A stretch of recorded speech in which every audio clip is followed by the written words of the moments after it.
అందరికీ నమస్కారం అండి. Welcome to my channel.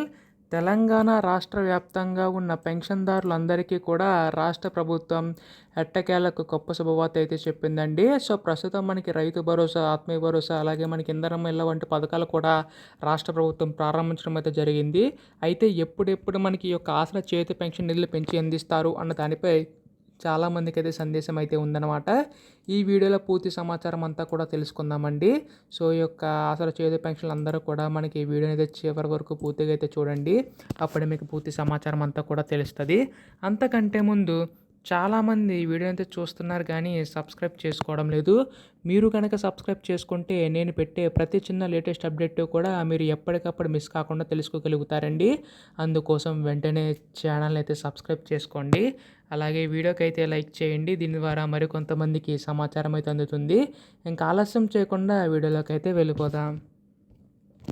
So, ప్రస్తుతం మనకి రాష్ట్ర వ్యాప్తంగా ఉన్న పెన్షన్ సంబంధించి గాను రాష్ట్ర ప్రభుత్వం మనకి ఈ యొక్క నిధులు పెంచేందుకు సిద్ధమైనట్టు తెలుస్తుందండి. ఇప్పుడు మనకి ఈ యొక్క రైతు భరోసా పథకం చూసుకున్నట్లయితే జనవరి 26వ తేదీన ప్రారంభించడం అయితే జరిగిందనమాట. అయితే ఆ నిధులు కూడా మనకు దశల వారీగా అయితే విడుదల చేస్తూ రావడం అయితే జరుగుతుందండి. ఆ ప్రక్రియ మొత్తం కూడా మనకి మార్చి 31 తేదీలోపు కూడా కంప్లీట్ చేయాలని చెప్పి రాష్ట్ర ప్రభుత్వం భావిస్తున్నట్లు తెలుస్తుందనమాట. అయితే దీనికి సంబంధించి గాను రాష్ట్ర ప్రభుత్వం ఇప్పుడు మనకి ఈ యొక్క ఆసరా చేయూత పెన్షన్ సంబంధించి గాను నిధులు కూడా పెంచే అవకాశం ఉందండి. ఇక్కడ ముఖ్యంగా చూసుకున్నట్లయితే ప్రస్తుతం 2,000 రూపాయలు పొందుతున్న వారికి 4,000 రూపాయల వరకు కూడా, అలాగే దివ్యాంగుల పెన్షన్ ఎవరైతే తీసుకుంటున్నారో అంటే 3,000 రూపాయలు ఎవరైతే తీసుకుంటారో వారికి 6,000 రూపాయల వరకు కూడా పెంచే అవకాశం ఉందండి. సో, దీనికి సంబంధించి గాను దాదాపుగా 48 లక్షల మంది ఉన్న పెన్షన్దారులకు అందులో 5 లక్షల మంది అయితే ఉన్నారు కదా దివ్యాంగుల పెన్షన్లకైతే.